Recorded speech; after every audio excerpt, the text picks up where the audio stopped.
Bonjour, bienvenue à l'émission Émergence. Je suis Sylvie Lapointe, l'animatrice de l'émission.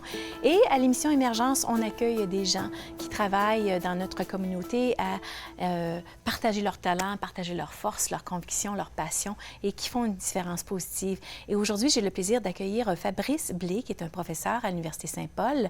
Bonjour Fabrice. Bonjour Sylvie. Et là, je me préparais pour l'émission. Tu as une longue liste. Hein? Ta biographie est longue et vraiment très impressionnante. Alors, tu enseignes à l'Université Saint-Paul. Tu te spécialises dans les dialogues interreligieux. Et d'où vient cet intérêt-là? Oh, ça remonte à très loin. Au fond, c'est à l'âge de l'adolescence.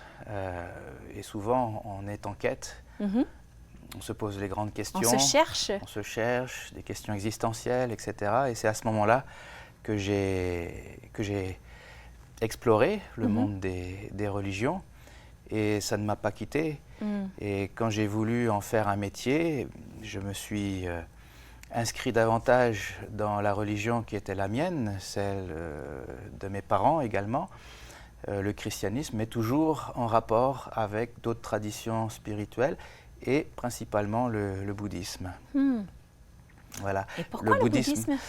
Eh bien parce qu'il y a dans cette tradition quelque chose qui est toujours vivant et qui relève de la relation maître-disciple.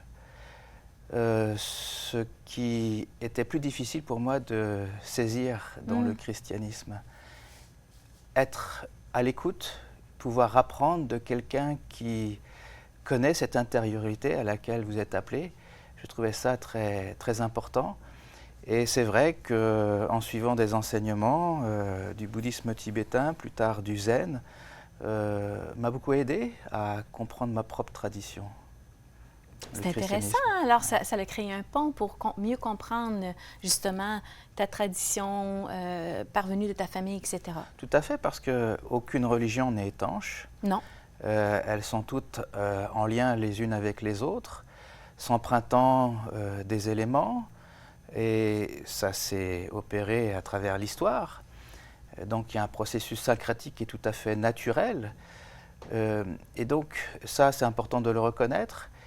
À l'époque, je ne savais pas que le mot dialogue existait en théologie. Et je l'ai découvert plus tard, quand j'ai commencé mes études à Strasbourg, en France, et je les ai poursuivies à Montréal. Et c'est à Montréal que j'ai découvert, par mes études au niveau de la maîtrise et du doctorat, qu'il s'agissait d'un champ proprement dit dans la théologie chrétienne. Et là, j'ai découvert tout un réseau à travers le monde de personnes, des hommes, des femmes, des théologiens, des théologiennes qui définissent leur rapport au Christ, leur rapport à Dieu d'une façon tout à fait différente, en lien avec d'autres foi. Et pour moi, ça a été fascinant de découvrir cela. Et d'ailleurs, j'ai fait ma thèse de doctorat sur un dialogue tout à fait particulier qui est celui des contemplatifs, des moines catholiques, bénédictins, cisterciens, trappistes, en dialogue avec d'autres contemplatifs, essentiellement bouddhistes, hindous, mais aussi soufis. Voilà. Et ça existe depuis des décennies. On le connaît très peu. C'est malheureux, mais de plus en plus, on tend quand même à saisir ce type d'initiative et d'action, et je crois que c'est bon pour toute l'Église. C'est quoi la découverte qui ressort de ce dialogue intra-religieux?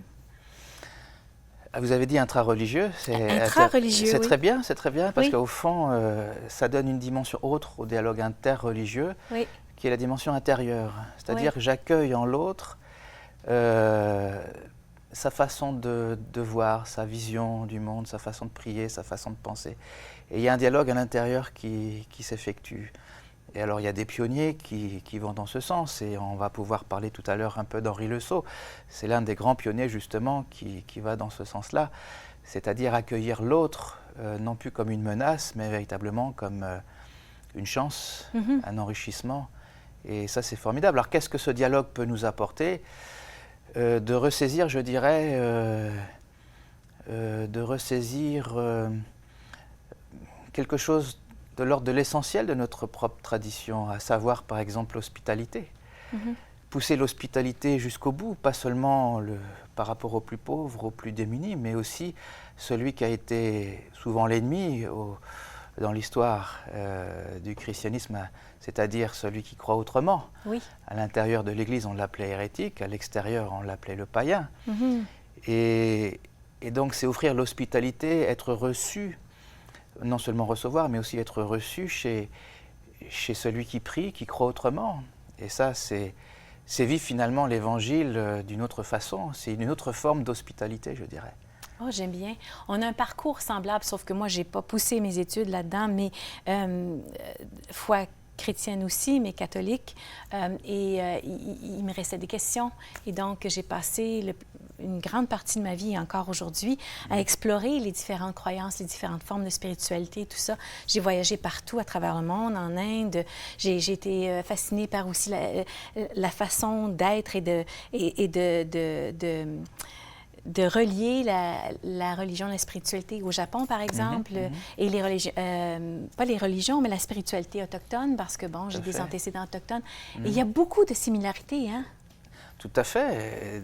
Et d'abord et avant tout parce que nous sommes tous humains. Oui. Et la religion passe par notre humanité, nécessairement. Ah, j'aime bien, oui. Donc, oui, ça explique. On va retrouver des similitudes. Ensuite, il y a bien sûr des différences. Et parfois irréductible, il faut l'accepter, mais ces différences ne sont pas nécessairement le signe d'une impossibilité de réconciliation ou de communion. Et souvent au contraire. D'ailleurs, le mot dialogue n'existe que s'il y a différence. Si on est tous les mêmes, pas besoin de dialoguer, si vous voulez. Hein, on est déjà au diapason. Alors le dialogue n'évite pas le conflit, mais tend à lui donner une orientation différente, allant vers plus d'harmonie. Et un dialogue part d'un vouloir d'avoir l'esprit ouvert, tandis qu'un débat a tout un autre objectif, c'est-à-dire de démontrer que je suis meilleur que toi ou vice-versa. Alors, j'aime bien le mot dialogue. Oui. Alors, le dialogue peut prendre bien des formes. Ça peut être le dialogue dialectique, et effectivement, où j'essaie de convaincre l'autre que j'ai la solution bonne réponse, ou la bonne réponse. Mais il y a un dialogue plus dialogique, comme dirait un théologien qui s'appelle Panikkar et que j'aime beaucoup.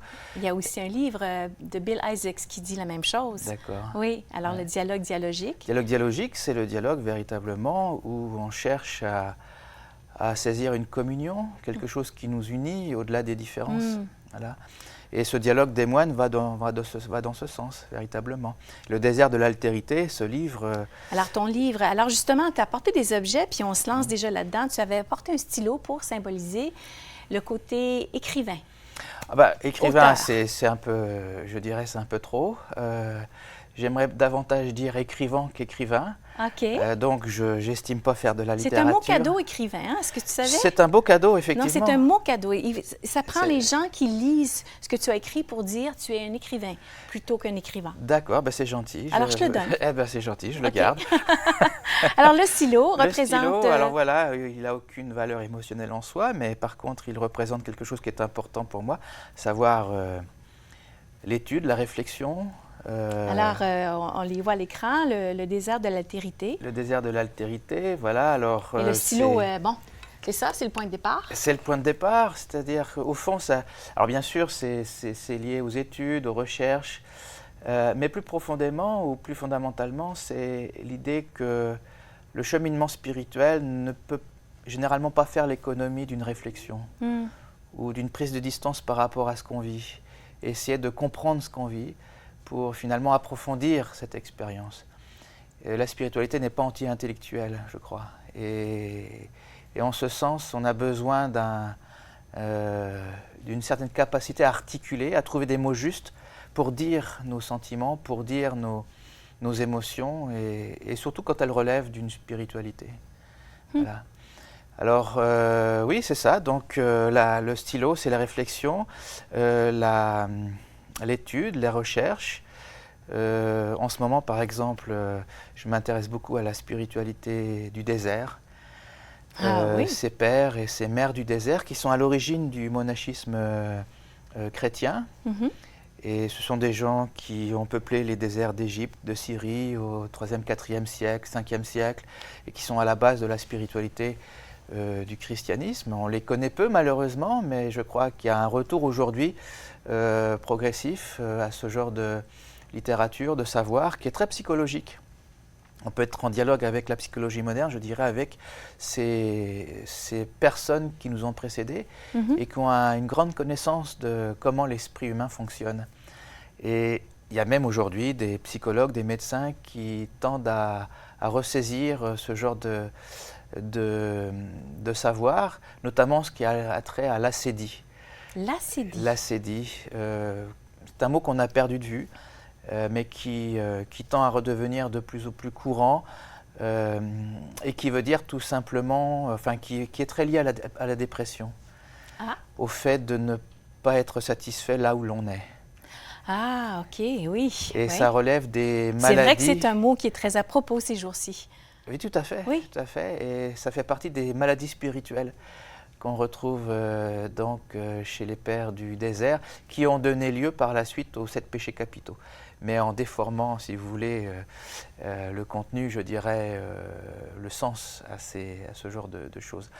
Et puis alors, en tant que chercheur, ce livre est le fruit d'une recherche sur ce dialogue des moines, si vous voulez, qui a duré des années et qui montre au fond l'importance de cette nouvelle page d'histoire monastique, de ce dialogue intrareligieux, vous l'avez évoqué, et voilà. Donc ça, c'est le stylo. Et puis, bon, on parle de ce livre-là, mais tu en as écrit plusieurs. Donc j'en ai édité plusieurs, enfin La mystique démystifiée. Celui-ci.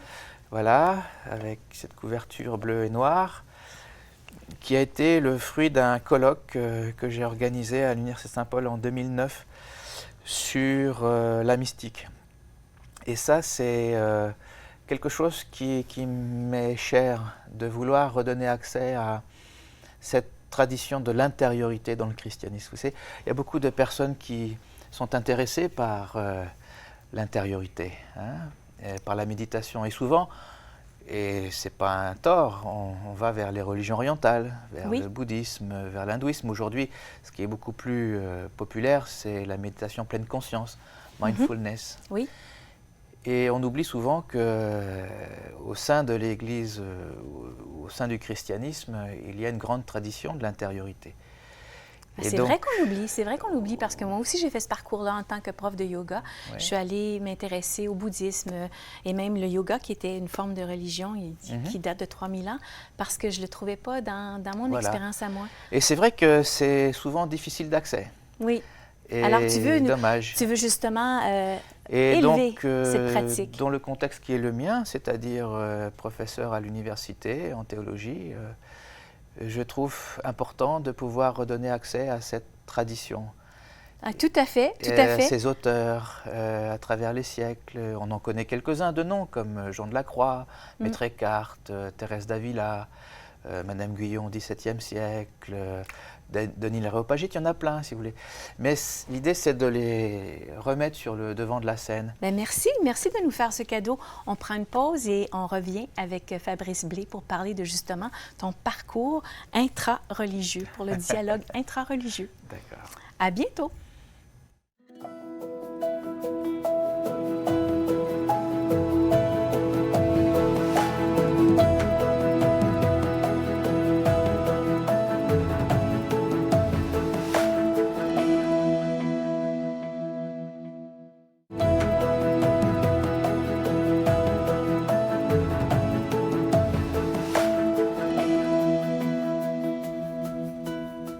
On est de retour avec Fabrice Blé, un professeur de l'Université Saint-Paul, un auteur et même un réalisateur de films.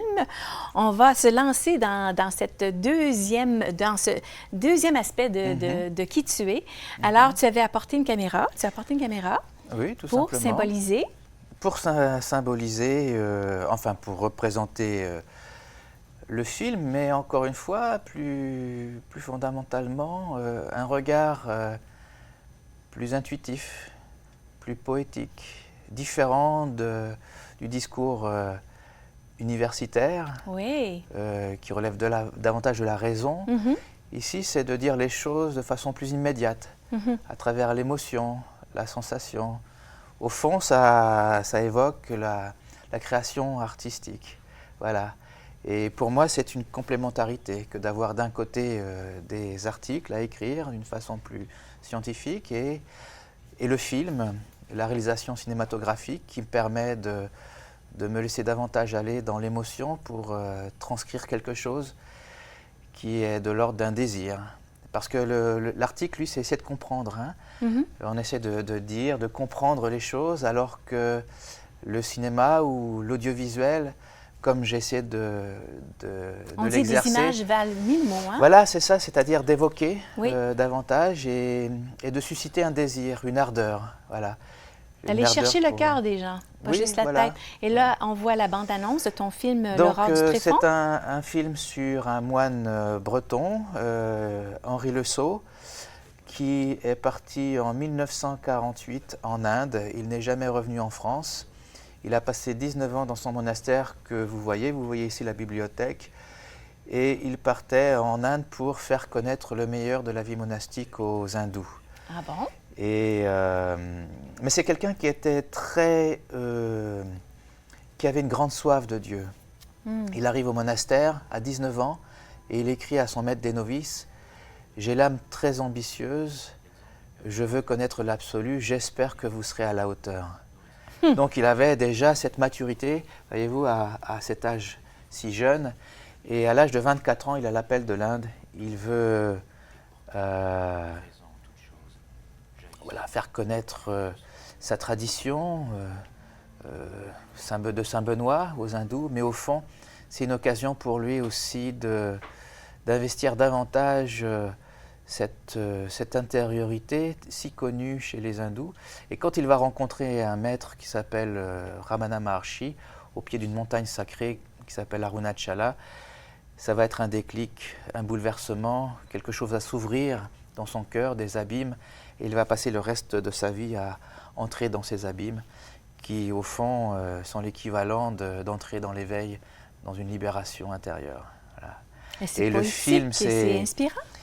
En tout cas, c'est ce que voudrait être le film, c'est cette inspiration à nous voir nous-mêmes en quête, en cheminement, vers quelque chose qui nous fait vivre, vers une source. Quelque chose qui nous fait vibrer aussi. Qui nous fait vibrer, tout à fait. Tout à fait. Et là, on voit dans l'extrait, l'extrait que vous avez vu, c'est son arrivée en Inde, dans le sud de l'Inde, dans l'état du Tamil Nadu. Donc, le film s'appelle L'Aurore du Tréfonds. Oui. Un oxymore, un autre. J'aime les oxymores, vous voyez. Le livre s'appelait Le désert de l'altérité. Donc, deux mots qui sont paradoxales un peu. Apparemment contradictoires, n'est-ce pas? Oui. Et l'aurore du tréfonds. Du tréfonds. Le tréfonds, c'est l'intime de soi. Et donc, c'est le fait que c'est de permettre à cet intime de soi de faire surface quelque part. Et un autre paradoxe, quand tu nous expliquais justement l'intellectuel qui est vraiment en lumière avec l'écriture des livres et la recherche, et le cœur et les émotions qui sont plus en lumière avec le film. Avec l'art en général. Oui. Alors dans mon cas, c'est le film, bien sûr. Et alors la caméra, ça symbolise également un regard. Moi, ce qui m'intéresse dans la caméra, c'est le viseur. Dès lors que vous regardez, en tout cas c'est ce qui arrive pour moi, un paysage, une situation, aussi banale soit-elle, à travers le trou de la caméra, ça prend une vie tout à fait nouvelle. Je suis d'accord avec toi. Je fais beaucoup de voyages, comme je l'ai mentionné. Et d'ailleurs, une chronique que j'ai faite ici entre nous, c'était comment on peut regarder notre vie comme un touriste. Parce que pour moi, quand je me promène dans les rues de Barcelone tout récemment et que je me dis, je vais prendre des photos, je vais me souvenir de ça, c'est comme si j'avais justement la lentille devant mon œil et à cause de ça, je vis plus le moment présent. Je m'aperçois de choses où je savoure des choses qui semblent banales quand je reviens chez moi. Donc, quelque part, le viseur, c'est une façon enfin, le regard que l'on a à travers le viseur, c'est une façon de réenchanter le monde.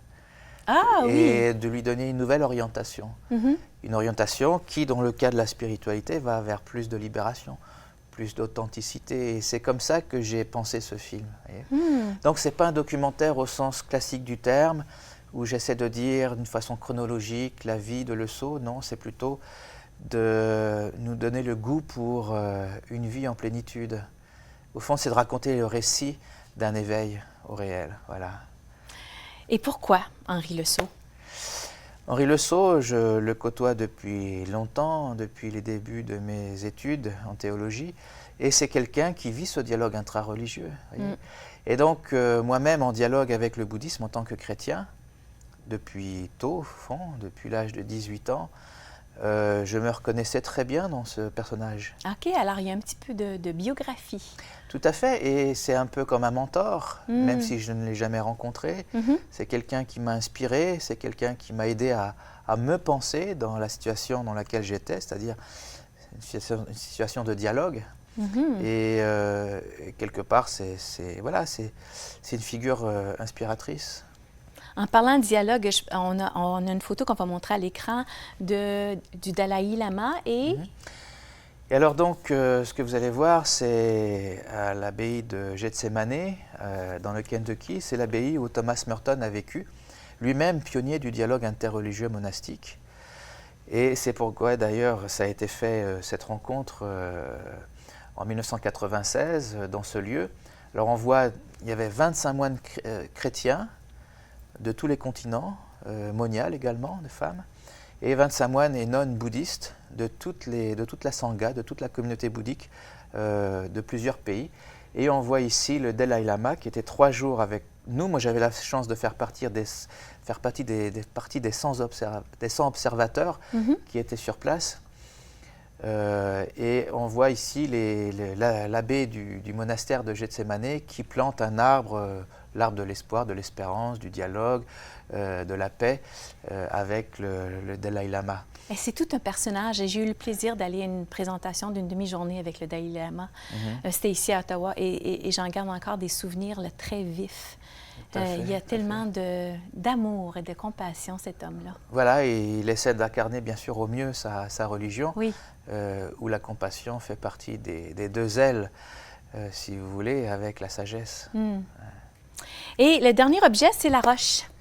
La roche, voilà. Alors, au fond, ça symbolise la réalité qui est au cœur de mon parcours de vie, si vous voulez, au cœur de cette réflexion représentée par le stylo et au cœur de ces représentations beaucoup plus artistiques à partir du film. Cette réalité, c'est au fond celle du cœur. Voilà. Et cette pierre a plusieurs sens. Un des sens, c'est soi-même. Ça représente chacun d'entre nous. Nous sommes tous une pierre brute appelée à être façonnée. Oui. Façonnée par les circonstances de la vie, façonnée par notre éducation, façonnée par nos disciplines spirituelles. Et nos rencontres, et nos expériences. Nos diverses pratiques, etc. Oui. Et donc ça symbolise la transformation de soi, ça symbolise la connaissance de soi également. Est-ce que c'est possible, l'alchimie? Alors l'alchimie tout à fait rentre dans cette optique, hein, bien entendu.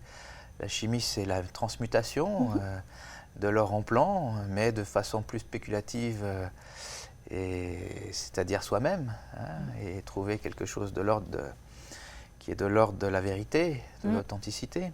Et dans le fond, c'est un petit peu ton parcours? Alors, bien sûr, ça repose sur un questionnement, mon parcours. La théologie, c'est une façon de répondre à mes questions. Et je trouve aujourd'hui avoir la chance de pouvoir les partager avec mes étudiants. Oui. Voilà. Qui ont soif d'apprendre. Qui ont soif d'apprendre, et on a la chance d'avoir ce genre d'étudiants en théologie, hein, de tous les âges d'ailleurs. Et donc, cette pierre, c'est aussi le cœur. D'ailleurs, j'essaie de trouver une pierre en forme de cœur. Oui, et c'est d'ailleurs une collection que j'ai. Et à chaque voyage que je fais, je tente d'en trouver. Ils sont rares, les pierres en forme de cœur. Il nous reste que juste quelques minutes. Tu voulais nous parler de ce que tu fais au Champ Boisé. Alors, voilà, cette transformation, elle appelle un côté plus pratique. Oui. En dehors de l'écriture, en dehors du travail artistique, c'est la retraite méditative. Donc, j'anime des retraites à Champ Boisé de silence. J'appelle ça l'oraison de simplicité. C'est de redécouvrir finalement... On voit Champ Boisé ici à l'écran. Voilà, c'est un lieu magnifique. Hein. Oui. Vraiment dans la nature, pas très loin d'Ottawa, à 30 minutes de voiture d'Ottawa. Donc, ça vaut vraiment la peine de découvrir cet espace. Et ces retraites d'oraison de simplicité, eh bien, c'est de ressaisir justement cette spiritualité du désert. Comment se mettre en retrait pour mieux se rencontrer soi-même et plus être en mesure d'être en communion avec les autres. Voilà. Merci pour ces beaux messages et cette invitation à justement créer un pont entre la tête et le cœur. Et je pense que le monde a besoin d'entrer en dialogue, justement, pour se découvrir et découvrir la beauté des autres qui sont différents. Merci beaucoup, Fabrice Blais, pour cette visite à Émergence. Merci.